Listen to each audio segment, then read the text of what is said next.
আসসালামু আলাইকুম। কুইটা রমজানের সবাইকে মোবারক। তো আজকে আমাদের ইফতার দেওয়ার দিন মসজিদে। তো তার জন্য প্রিপারেশন নেব, সেটাই তোমাদের সঙ্গে শেয়ার করব। তো ভিডিওটা শেষ পর্যন্ত দেখতে থাকো এবং ভিডিওটি ভালো লাগলে লাইক এবং চ্যানেলটিকে সাবস্ক্রাইব করে দিও। তো আমি প্রথমেই এদিকে বসে পড়েছি, পেঁয়াজি এবং বেগুনি করব, তেলে ভাজাগুলো যা যা হয় আর কি সেইগুলো করব। তারপরে দেন শেষে ফলের দিকে যাব। আজ দেখতে দেখতে কুড়িটা রমজান পার হয়ে যাচ্ছে, কত তাড়াতাড়ি দিন চলে যাচ্ছে। তো আমাদের আজকে ইফতারের ডেট ফিক্স হয়েছিল, তার জন্যই আমরা সব অনেকেই এক জায়গায় হয়েছি। তো চলো তাড়াতাড়ি করে সব রেডি করা যাক। তো আমি এদিকে যাচ্ছি পেঁয়াজিটা তেলে ছাড়বো বলে, আমার পুরো ম্যারিনেশন রেডি হয়ে গিয়েছে।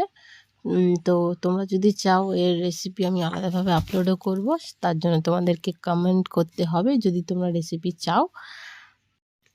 এদিকে আমি অল্প অল্প করে পেঁয়াজিগুলো ভেজে নিচ্ছি এবং তার সাথে সাথে পেঁয়াজির সঙ্গে সঙ্গে আমি বেগুনিগুলোকেও ভেজে নেব, যেহেতু টাইম নেই, খুব তাড়াতাড়ি করতে হবে। মসজিদে দেব, ভালোভাবে করে আমাদের গরম গরম দিতে হবে যাতে মানুষ খেতে পারে। তেলে ভাজা আর কি গরম গরমই খুব ভালো লাগে।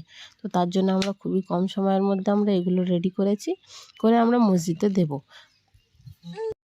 আর এদিকে এটা হচ্ছে আমাদের বেগুনের ব্যাটারটা, বেসন গুলে নিয়েছিলাম আর এদিকে আস্তে আস্তে করে ছেড়ে দিচ্ছি।